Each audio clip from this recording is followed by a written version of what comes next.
vamos falar de ciência. A Embrapa Gado de Corte promove em Campo Grande, onde ela está sediada, nos dias 12 e 13 de novembro, o curso de pragas, doenças e plantas invasoras nas pastagens. Esse curso, segundo a assessoria da Embrapa, foi uma necessidade para atender a uma demanda do setor produtivo e técnico por um treinamento mais aprofundado em problemas fitossanitários relacionados às pastagens. Tem muita coisa, tudo sobre problemas com as pastagens.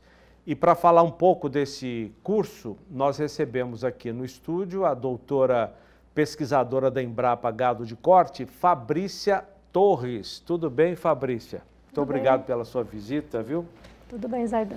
A gente fala em novembro, 12 e 13, parece que está longe, mas não está, né? Não. Para quem está organizando, então, está bem em cima já. Está bem em cima. Até porque o curso não é pela internet, é presencial, né? Isso, é um curso totalmente presencial. É um curso que ele tem teoria e prática, né? Então tem que ser presencial, senão a gente não consegue aprofundar nos temas também. E tem tempo de as pessoas que moram fora de Campo Grande se prepararem para estar aqui. Sim, ainda dá tempo, né? Ainda tem um mês e pouquinho, né? Mas já tem algum tempo que as inscrições foram abertas e o público já vem se inscrevendo e se preparando. São quantas vagas? São 100 vagas. 100 vagas. E quais são essas demandas que o produtor chamou a Embrapa para tirar as dúvidas? Bom, a gente teve um curso ano passado, em novembro, sobre pastagens. É um curso geral que a gente concede esse curso de tempo em tempo, às vezes de 2 em 2 anos, de 3 em 3. E no ano passado surgiram muitas perguntas sobre pragas e plantas invasoras, principalmente. E a necessidade da gente aprofundar, foi alguns dos comentários que a gente teve neste curso. Queria aprofundar mais nos temas, queria aprender mais, queria prática sobre esse assunto. Então a gente conseguiu fazer um módulo de pragas, doenças e plantas invasoras e a gente pretende aprofundar de forma gradativa nos outros assuntos também. Um módulo sobre manejo de pastagens, um outro módulo sobre solos e adubação. Então a nossa ideia é aprofundar nos temas em cada ano. Esse ano a gente aprofundou nesse de fitossanidade. De planta e sanidade é a saúde dos pastos. Exatamente, é como se a gente estivesse falando da saúde dos pastos, que então a gente trata de insetos pragas, doenças e plantas invasoras. A sua área é mais não é de plantas, né? Não, a minha área é de inseto praga. E aí a gente chama de pragas, mas muita gente confunde, né? Fala pragas e acha que é plantas invasoras também. Mas nós temos especialistas nas duas áreas, né, que vêm para o curso. No seu caso, são as cigarrinhas, nematóides também? Na parte de pragas, nós vamos abordar desde as cigarrinhas, que são as principais pragas, até cupins, percevejo castanho, que é uma praga bem problemática atualmente, as lagartas, né, tão faladas, também formigas, percevejos, outros percevejos, né, e outras pragas novas que têm surgido aí nos últimos anos.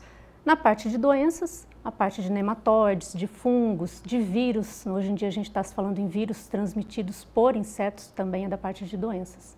E plantas invasoras, essas mais famosas de hoje, que o pessoal tem falado bastante, né, como capim-capeta, por exemplo, é algo polêmico e que a gente pretende trabalhar no curso também.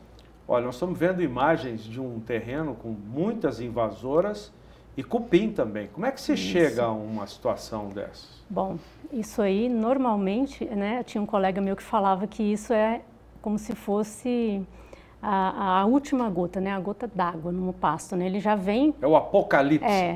Mas são outras causas, né, não só os insetos e as plantas invasoras, normalmente isso é consequência, né, consequência de um mau manejo, se a gente for olhar bem lá para trás, consequência da má implantação dos pastos, uma escolha errada de cultivar, e vai se deixando esse pasto sem manutenção, sem o manejo adequado do pasto, do pastejo, e ele vai se degradando, né? E aí vem sim as pragas, vem as plantas invasoras e fica esse aspecto aí bem ruim, né? Isso não acontece de um ano para o outro? Não. Isso leva alguns anos para chegar nessa situação. E na prática, nesses 2 dias de curso, o que vocês pretendem mostrar para os participantes? Bom, a prática a gente vai fazer no segundo dia, pela manhã, né? Na programação vocês podem observar direitinho, vai ter as 3 áreas, pragas, doenças e plantas invasoras, em 3 estandes diferentes. E a gente vai levar ao campo, num campo infestado, talvez como aquele ali, ou um pouco menos, mas em que a gente possa mostrar ao vivo, né? Como é uma praga, como que você identifica uma cigarrinha. Se tiver cigarrinha na época, né, por conta das chuvas, esperamos que até lá já esteja chovendo e a gente tenha alguma coisa para mostrar de cigarrinha. Mas se não, a gente tem cupim, tem cochonilha, mostrar na prática para o produtor conseguir identificar isso e ter mais noção de como é realmente na prática. Isso também para as outras áreas, doenças, as mais comuns que a gente tem, e também a parte de plantas invasoras. As formigas são um problema para os pastos? Sim, principalmente na implantação do pasto, né? Então, uma área que tem histórico, que tem formigueiro, ela, se não for tratada, se não for cuidado lá no início, antes de implantar o pasto, com certeza vai ter um problema bem grande na formação desse pasto. Né? Porque elas carregam a semente, é isso? Elas carregam tanto a semente como principalmente as folhinhas ali recém-emergidas, né? Elas cortam aquilo ali e levam para o ninho.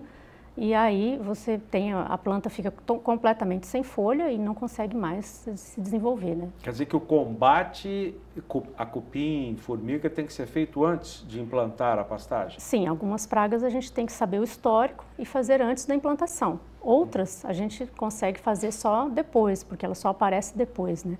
Mas tudo isso é o histórico da área, o conhecimento da área em que você está trabalhando, o que você vai adquirir, né, e fazer tudo antecipadamente para conseguir fazer o certo. Né? Hoje fala-se muito em controle biológico de pragas. Sim. O controle químico já é bastante difundido. O controle biológico tem dado bons resultados? Para algumas pragas, sim. Para cigarrinhas, né, por exemplo, uma espécie bem grande, que a gente tem chamada marra-narva, bem problemática lá no norte do país, ela é bastante controlada por um fungo, chama Metarrhizium, né? Então ela é bastante já utilizada e com sucesso. Como é que é o nome do Metarrhizium. Metarrhizium anisopli. É um fungo... Mas tem algum nome popular? Ele é vendido de várias maneiras, de várias formas, né, comerciais. Tem vários produtos comerciais à disposição. Uhum. Mas a base dele é esse fungo. Esse fungo coloniza as cigarrinhas e mata de uma forma eficiente. Mas para isso precisa de umidade. Por exemplo, numa época dessa, bom, a gente não tem nem cigarrinha, mas caso a gente tenha cigarrinha e não tenha tantas chuvas, ele já não consegue se estabelecer na área e já não é um controle eficiente. E como que o produtor pode saber disso, né? Ele tem que ter um técnico muito bom acompanhando ele e tem informações também que ele pode obter nos cursos, nos documentos que a gente e outras instituições divulgam por aí, né? Então, a informação nunca é demais, né? Claro. E esse controle, é o fungo? É um fungo. É um fungo, ele não ataca a pastagem? Não, ele é um fungo específico de inseto. Ele ataca, coloniza e mata o inseto. Outras espécies de insetos também, mas cigarrinha, ele se dá muito bem, né? E faz o controle bastante de forma eficiente. Vocês têm um cálculo de prejuízos que essas pragas causam às pastagens? Olha, algumas sim, mas muito pouco. É muito pouco estudado ainda pragas em pastagens, né? Diferente da cultura da soja, que você já tem um manejo integrado, a gente está vendo ali, Essa imagem que vemos isso, é da soja. Isso a gente já tem um MIP, manejo integrado de pragas, bem estabelecido, né, para a soja, estudado há muitos anos, com muitos pesquisadores atuando na área. Na área de pastagem, a gente tem pouca gente trabalhando com o assunto e poucos trabalhos no decorrer de muitas décadas de estudos. A parte de danos, a gente sabe, por exemplo, um trabalho mais atual falou que a cigarrinha pode chegar a mais de 40% de perdas de matéria seca e se você for contabilizar isso em carne, mais de 70%. Então, é algo muito grave, né? Um absurdo. E que o produtor se preocupa muito quando ele vê os danos, quando ele se depara com uma situação em que ele não se preparou antes ou ele não tem a logística toda ali disponível para entrar com o controle, né? A cigarrinha ameaça qual forrageira em maior intensidade? Bom, tem algumas cultivares que são mais suscetíveis. A principal, mais suscetível é a braquiarinha, né? A famosa braquiarinha, Brachiaria decumbens, cultivar basilisque. Ela é bem suscetível às espécies de cigarrinhas que a gente tem mais de maior ocorrência. E outras recentemente lançadas também têm essa suscetibilidade um pouco aumentada, como a paiaguás, algumas são medianamente suscetíveis. A gente tem cultivares que são altamente resistentes, pelo braquiarão contrário. O braquiarão é mais resistente. O marandu, ela é a mais resistente às cigarrinhas típicas de pastagem. São cigarrinhas pequenininhas, bem comuns de se enxergar por aí, umas pretinhas. Mas a marra-narva, essa que eu falei que é mais agressiva, o marandu não é resistente. Aí a gente tem uma recentemente lançada pela Embrapa, o Ipiporã, que é resistente tanto às típicas... O Ipiporã é um híbrido? É um híbrido. Ela é resistente tanto às típicas quanto à marra-narva. Então, assim, foi um achado, né, numa cultivar com resistência à cigarrinha, né?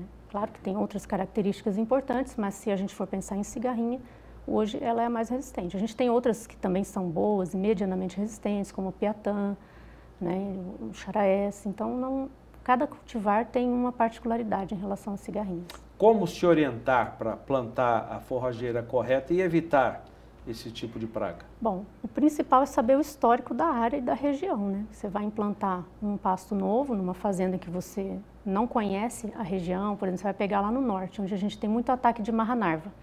Então, eu não posso plantar o marandu lá, né? Eu tenho que pensar em colocar uma cultivar resistente à marra-narva que ataca naquela região. Se é uma região em que eu não tenho marra-narva, eu posso até colocar o marandu ou alguma outra que sofra com ela, mas é resistente a outras, né? Se é uma região que eu não tenho ataque de cigarrinha, eu tenho mais liberdade ainda para colocar qualquer uma delas. Aí vai de acordo com o zoneamento, né? Você tem uma cultivar ela indicada para essa ou para aquela região, aquele tipo de solo, mas cigarrinha é um dos pontos que tem que se pensar. A integração ajuda a combater essas pragas?